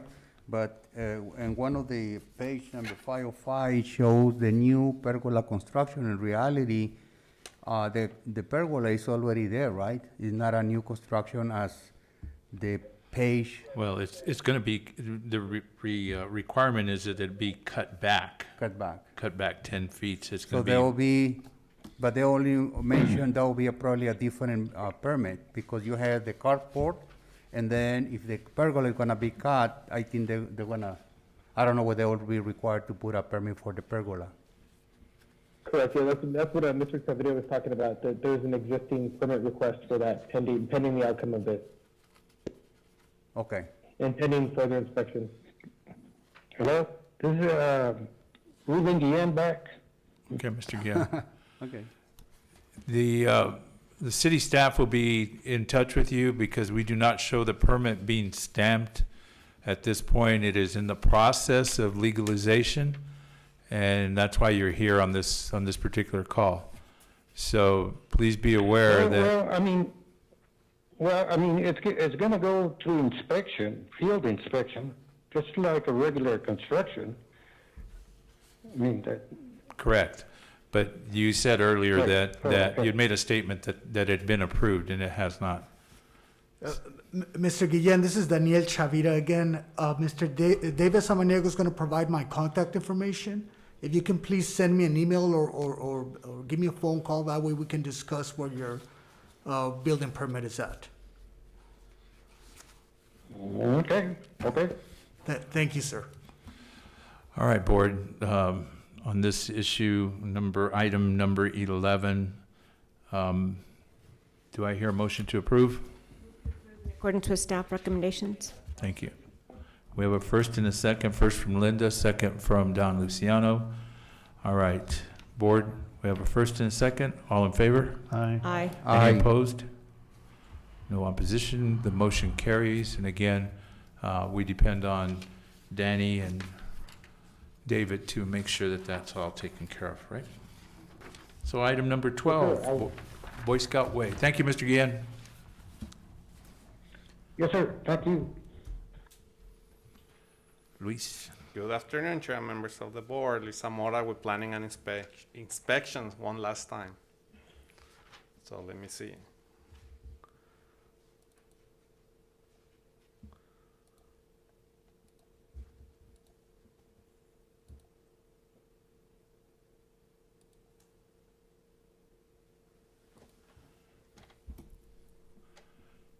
We see it. Do you see it, Ann?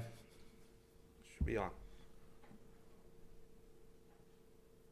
Yes, it is up. Thank There you. you go. Okay, so item 12 on the agenda is BCVA 21-51. The request is for a special exception L, front yard setback, for the property located at 4115 Boy Scout Way. Subject property is located west of Sunland Park Drive and southwest of I-10. Subject property shown on the aerial. Zoning is R2A. Here we have the site plan. Yellow portion, again, as previous other cases, is within the buildable area. We are looking at the red portion only, which will be encroaching into the front yard setback 2 feet and 2.5 inches. So again, the requires front yard setback is 25 feet. The request is to modify it to a 22.6 feet front yard setback.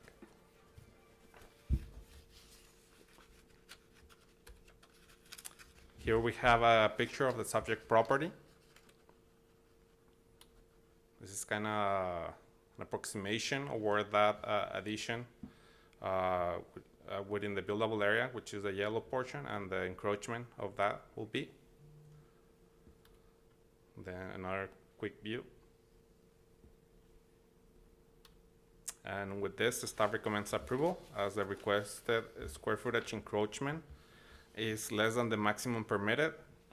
The encroachment does not encroach in excess of 10 feet into the front yard setback, and it is located no more than 10 feet from the front property line. To conclude, the zoning board of adjustment can permit the extension of a single-family residential structure into the required front yard setback, which shall be measured to the front property line, provided, however, that items 1 through 7 are met. This concludes my presentation. Thank you very much. Board, do you have any questions for Luis or any of the staff? Okay. Mr. Skirchley, Edgar Skirchley, are you here or are you being represented? We have a representative. All right, please state your name. Geronimo Cortez, I'm just representative Mr. Okay, you're the gentleman that drew the plans, right? Yes, sir. Okay, are you the contractor also on this? No, sir, just a draftsman. Okay. Do you understand the conditions that the city's put on it? Yes, sir. Could we be able to relay that to Mr. Skirchley? Yes. Okay, thank you very much. Any questions for him? Board? None? Okay, thank you very much. So we have a recommendation to approve. We need a recommendation to approve so I'll take a motion to approve.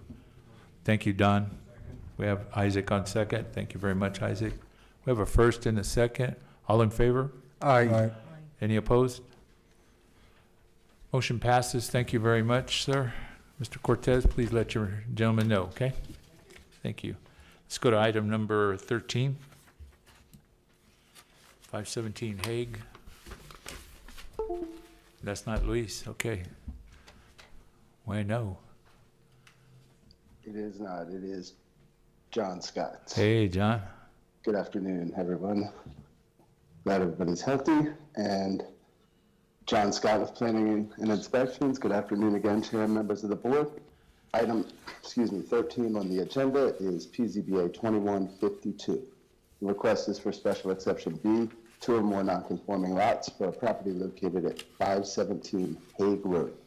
The request is to permit the encroachment of an existing portion of a single-family residence into the required side yard setbacks, required rear yard setback, and required front and cumulative yard setback in an R3 zoning district. The subject property is located north of Rim Road and east of Campbell Street. Here you see the aerial image of the subject property. The zoning district for the property is R3 NCO, Neighborhood Conservancy Overlay. This project will also be going to the CRC, City Review Committee, because it is in that overlay district. Here we see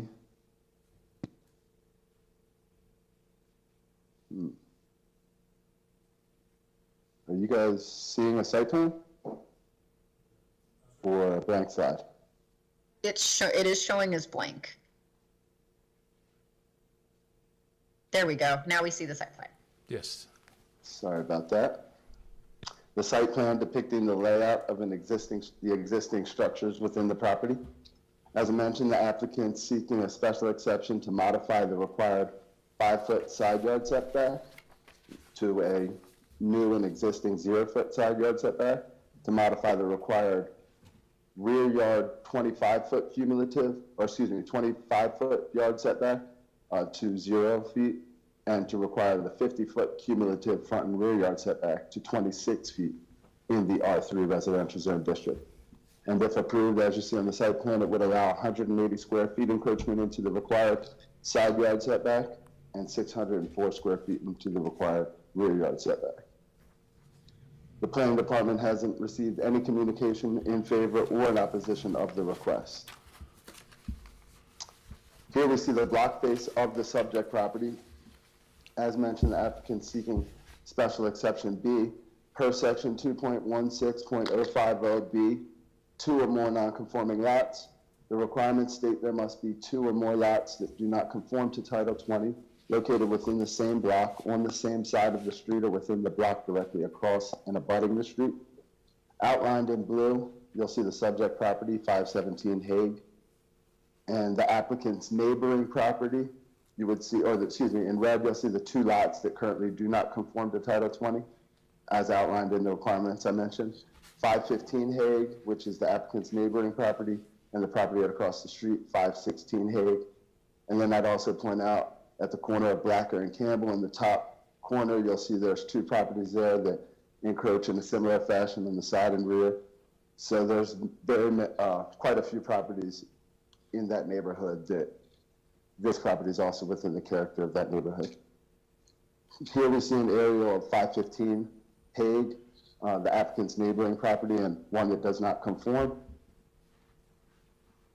And here you see that aerial, excuse me, with the setbacks and the encroachments identified with the white dash lines, indicating, of course, the side and rear required setbacks, which are 5 and 25 feet, and the red highlighting the areas of encroachment. As you see on the left side, this existing residence, there is an encroaching portion 5 feet into that required side yard setback, and then in the rear, you see it encroaching all the way to the rear and in the side as well, to 0.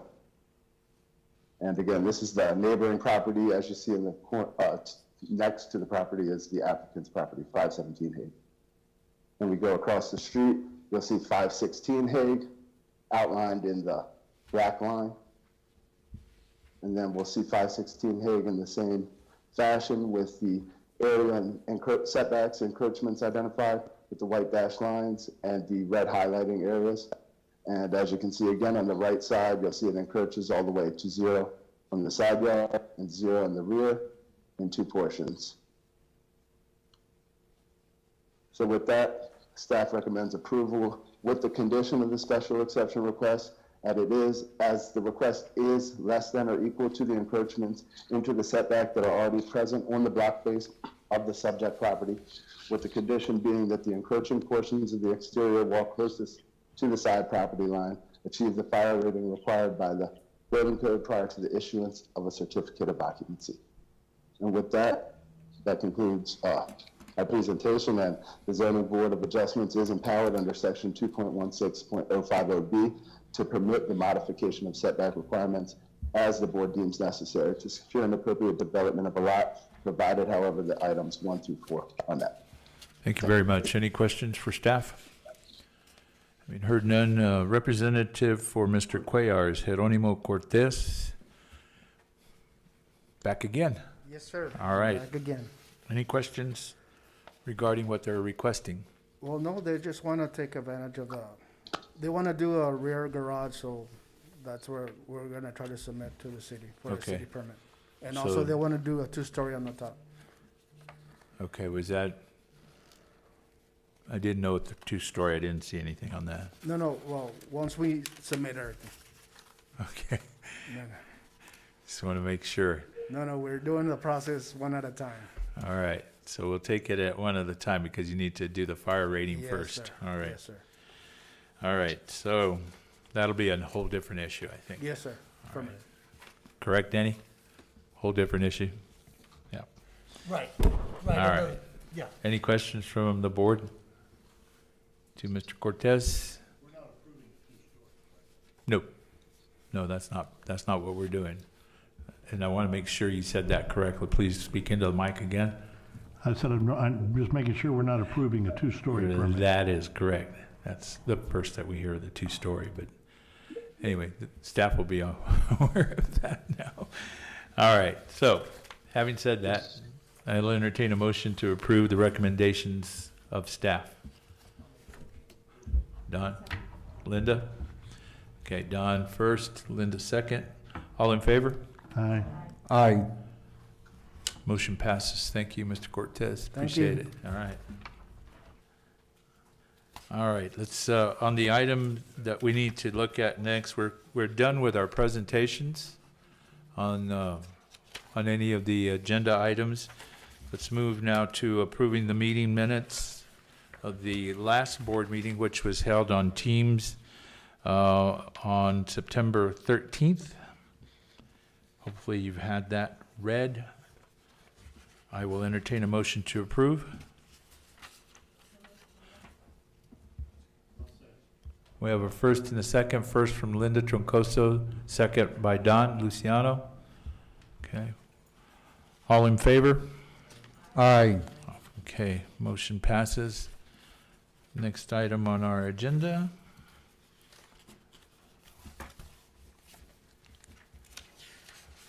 So we've approved everything that we needed to get done, right? Ann?